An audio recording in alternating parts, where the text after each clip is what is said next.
welcome back to, I think it's episode 47, I'm nearly sure it is anyway.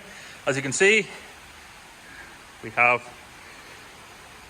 hazards, they now work, as do a few other bits and pieces. I think the last time, at the end of the last video, I had the headlights and stuff working. Hazards are now wired up, indicators are working. I fitted a new set of these switches, well not new, but new to me, from Colin White, so thanks Colin if you're watching. And cleaned up the button on the boot. So rear wiper now works as well, as you can see by the scraping the dust on the tailgate window. So done a wee bit more wiring, not too much, but I need to turn them hazards off, probably wouldn't be a bad shout. Done a bit more wiring, a bit of tidying up, although it doesn't look like it. Once this stuff here is through up out of the way, you can sort of see where I'm going with this. It's all going to bunch together into the one loom. And then loom taped up.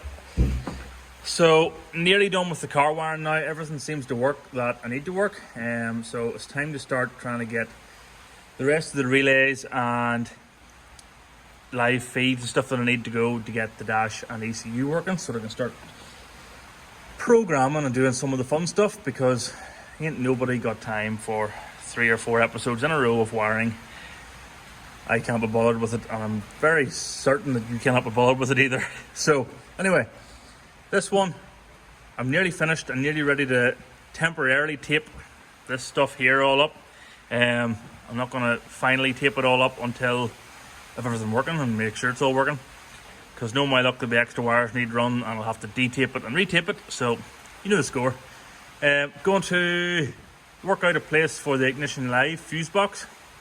I've probably done this OTT, but I have a permanent live fuse box, an Ignition Live fuse box, the standard Capri fuse box, and then 2 relay boxes. So yeah, it probably is a bit over the top, but it is me we're talking about, so I'm not too worried. Next stage, tidy up this loom,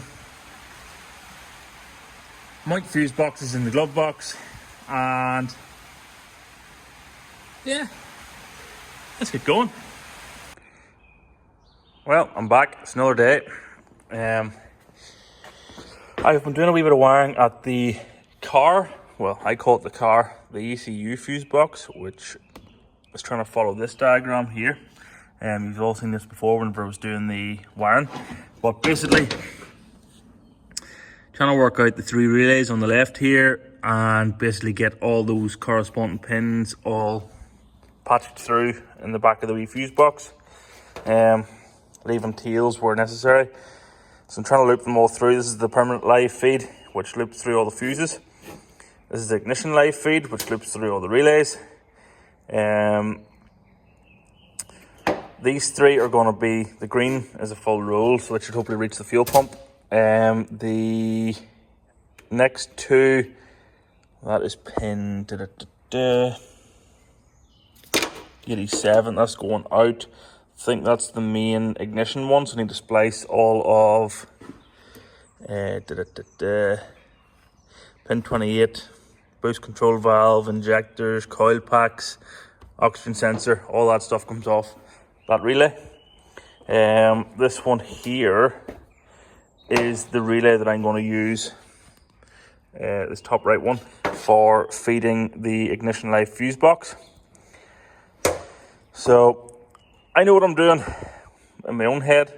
Sorry if it's not clear to use, but I'm making a bit of progress. Hopefully in the next hour or so I will get this fuse box all finished up, fitted and connected up, and then in theory it should be a matter of me turning the key and ECU should communicate, hopefully.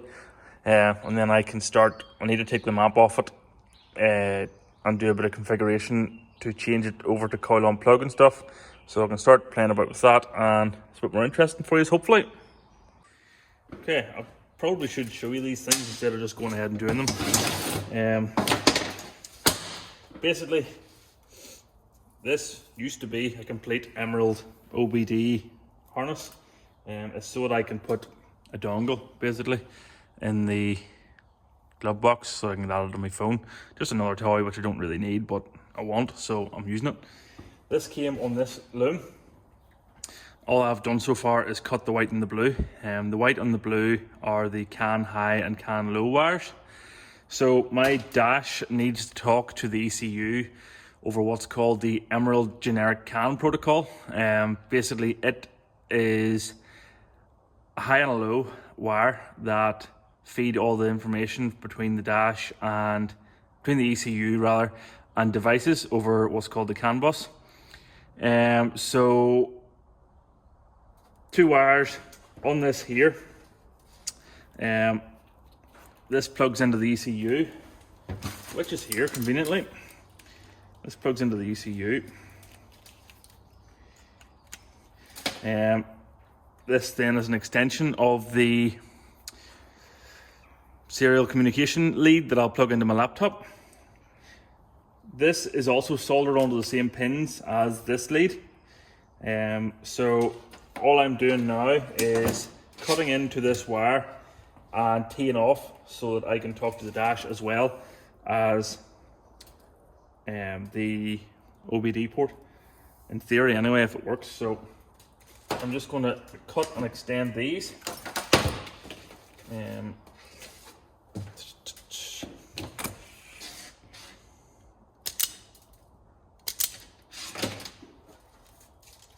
I love these flipping wire strippers. Why would you start messing about with snips when you have these? Okay, need to go and get some connectors.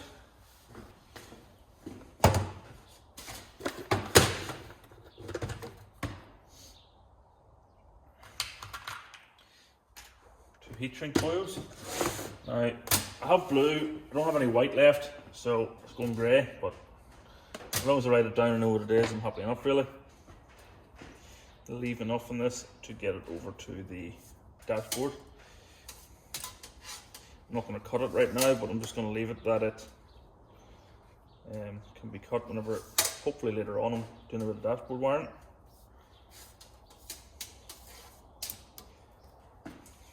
Okay.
Very nasty all of a sudden, this, you know that? Not entirely sure what the word nasty means. It's like a rat's nest of wires.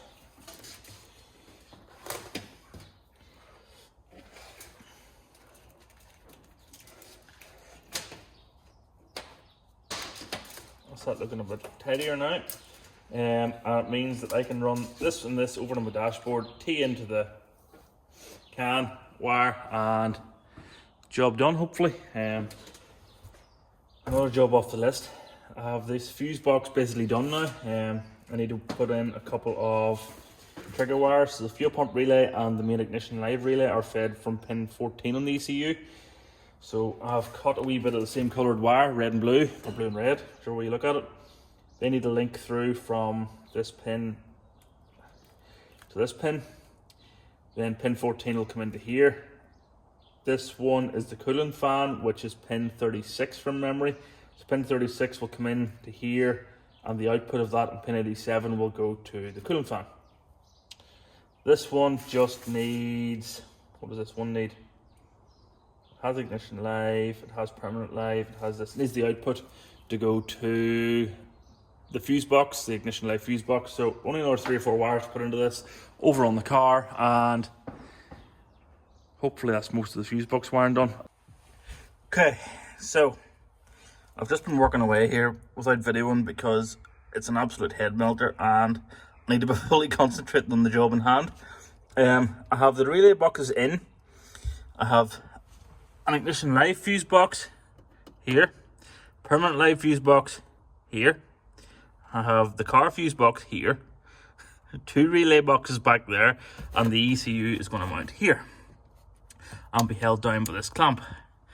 The ECU then will hopefully hold everything else in place, and it means that all my wiring stuff is in the one place. Obviously all of this needs loom taped and tidied and cable tied up out of the way, but in theory, well, hang on, battery terminal's off.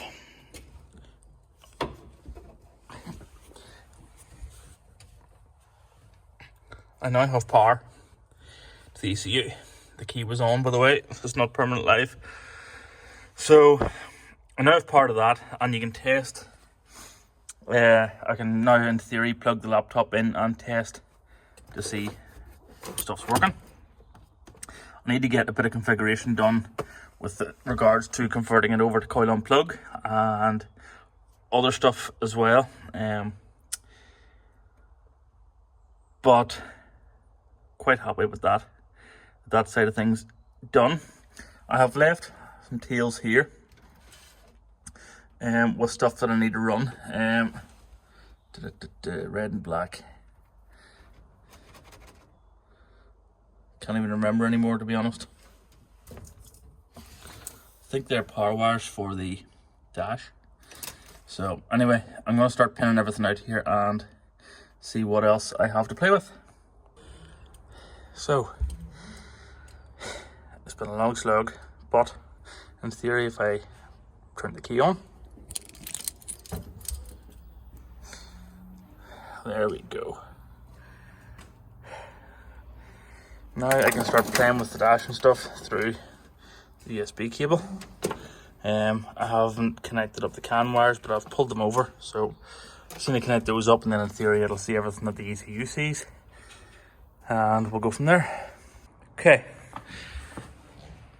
not much has changed from earlier on, bar the ECU and dashboard now both talk to the laptop.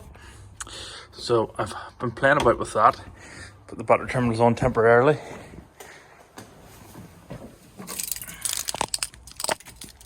You'll see now my nice new image on the dashboard whenever it boots up. I'll take you through this properly in depth whenever I'm playing with it properly, but you can see the different screens and stuff that I can cycle through. I haven't set any of these up really yet.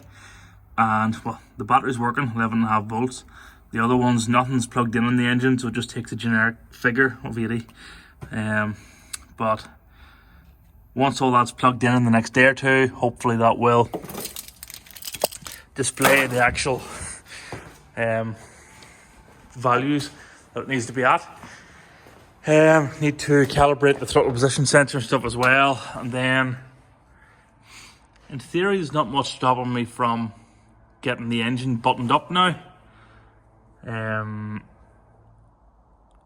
Yeah, getting the engine buttoned up and ready for starting soon. Need to get downpipes made, although technically I have a set made there that would do to get her started. The original Mark 1 set. I need to get these sealed on, they're still only sitting there. Need to get everything plugged in, and I need to get all the sensors and stuff put back in that are still missing, and I need to run fuel lines. So I've a brave bit to do yet, I suppose, before first start, but now the electronics side of things is, I'm not going to say nearly done. It's never nearly done, but it's coming on well. Now that's done, to the stage it's at, I can start potentially doing fuel lines, which thankfully I have all the parts for there.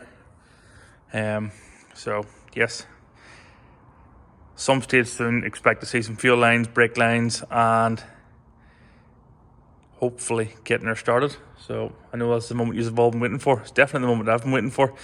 Tonight I am going home now, but I have got the map off the ECU. that it was running on NA. I need to make some changes and convert that over to coil and plug and stuff, as I said earlier.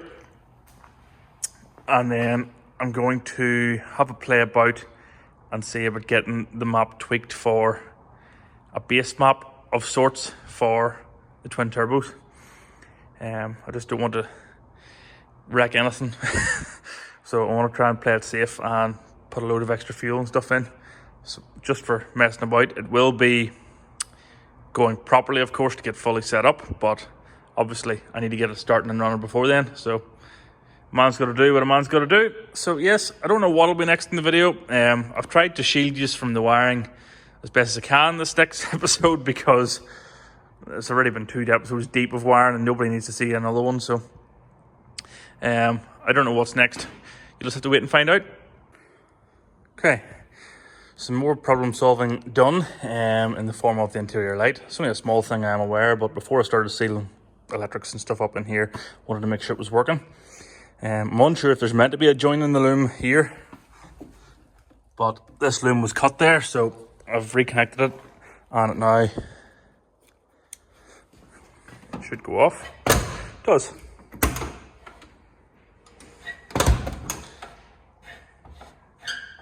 Works for the other side too. So it's another thing ticked off my list, thankfully. I've mounted an OBD port here because the dash supports it, and I've recessed my USB connection for the dashboard into the glove box plastic as well. So it's just a matter of plugging a USB lead into that now. I have also figured out the far side. I want to put this light back up.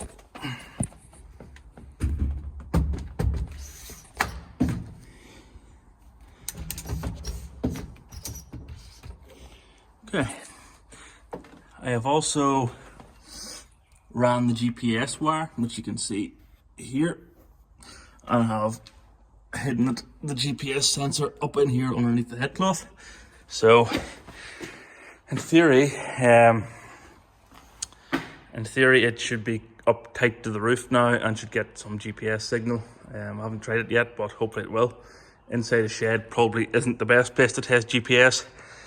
So it might be one of them things that I have to move whenever I get it on the road, but it's handy to do. You just take the door seal off, peel the head linen back and pull it back out again. Might have to go in the windscreen or something, I'm not entirely sure, but I would like to keep it hidden at all possible. So one of the next stages of this build is going to be to try and get this fuel sender in. It'll be far too easy, wrong side, far too easy to use a sender that's in there already, so I need to get this aftermarket VDO sender in. Basically it talks to my dashboard. So the VDO sender, we've sort of worked out between me and Jordan. He already has this fitted, thankfully. Although we've worked out that the lowest point of the tank really that is good for the sender is around about where this ring is. This ring's threaded, which is the same thread as the screws that come with the kit.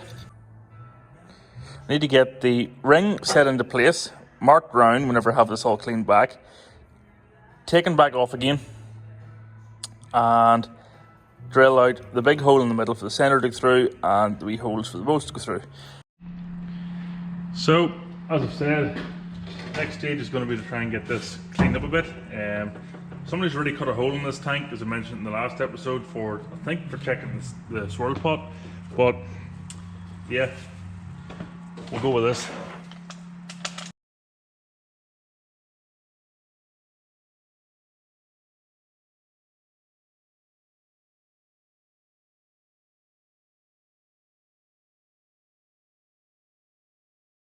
Okay, so the best way I think I've found to get this cut is with a hole saw.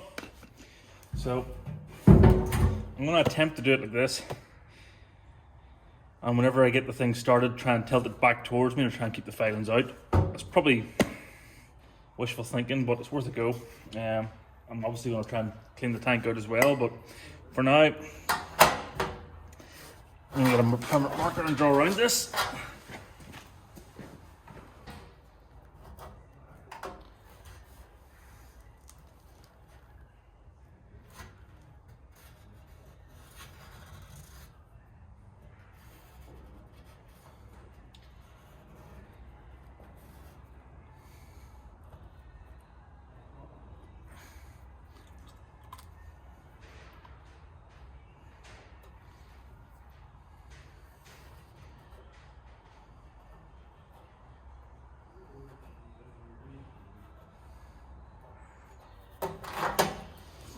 So that's the rough hole marked out on the tank. Now, the last time I tried to use this hole cutter set, it was not ideal. This is the brand new hole cutter out of the set, so we'll see how it's going to go. I'm going to center pop in the middle of this.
Never to buy a cheap hole cutter set again.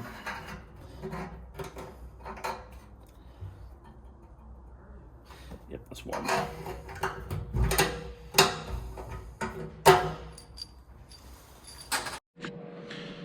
Okay, now the ring's in position there with the screws on to locate it. Turns out there's a PCD on this thing and the ring goes into one way, which I only figured out after I spent far too long trying to get it lined up.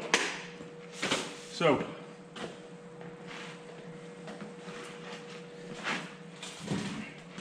time to get this thing tacked into place.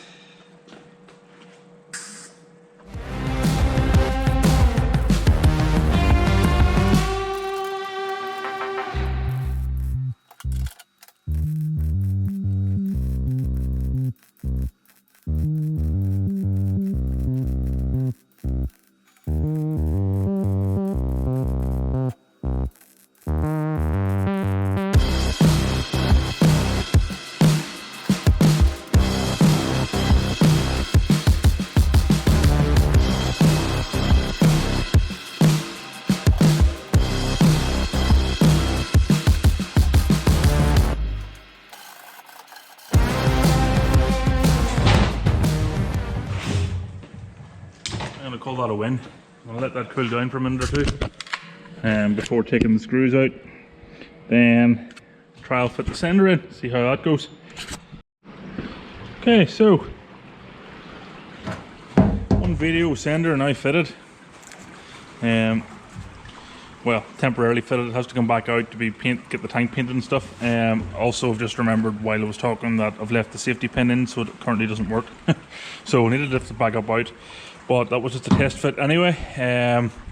I have very crudely cut a patch for this hole, so I'm going to weld it in now as well, and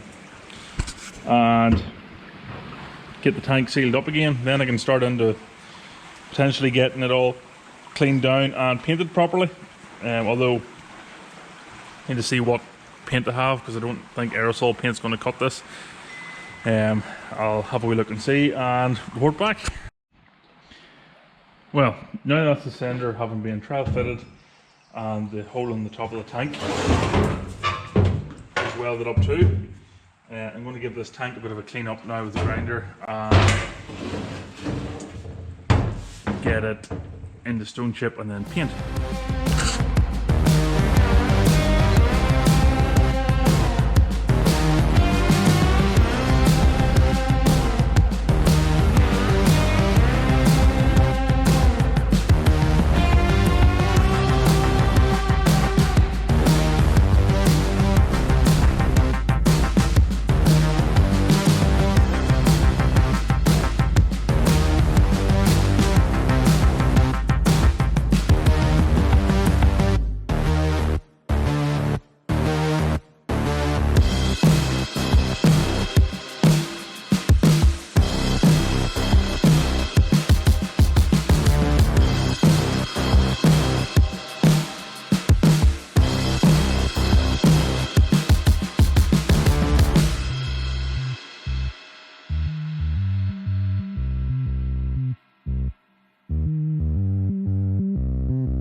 So, tank has been painted stone chip first of all, because of where it is. It's quite liable to be hit with the odd stone flicking up from the back wheels or the axle or whatever.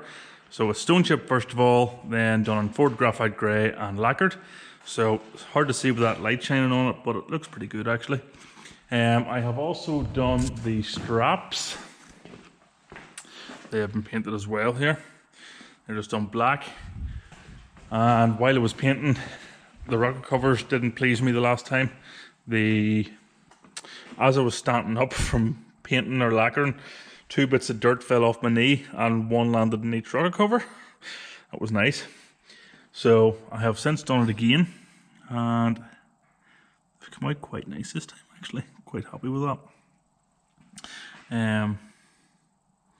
Just waiting on those drying, but I think that'll do me for now. Did the wing mirror as well, though I don't think it came out. There's a wee, I think it's actually just the sanding marks there. So I'll hit it again with some more, maybe primer, and go again the next day. Yes, I think that will do me for another episode. It's been a bit of a varied one, this one, but it's better that than another full wiring episode. I had to do something different because I was going clinically insane, looking at wires, dreaming about wires at night. So, yes, still have a bit more wiring to do, as you can see, with the stuff hanging here, etc. But the majority of it is now done. I have to connect up the dash to the inputs for signals and stuff, for the side lights and sorry, not the side lights, the dip beam, main beam indicators, fuel gauge needs connected to it, a few other different bits and pieces need connected in, but that's not that difficult, hopefully. Yeah, quite happy with the progress in this one. I was intending to take the axle and stuff out next, but my parents' car needs a clutch put in it in the next couple of weeks, and I'm going to need the lift for that obviously, so I'll put that off until a later date. On a side note, I accidentally, however you managed to do that, accidentally won a Mustang rear axle casing this evening on eBay.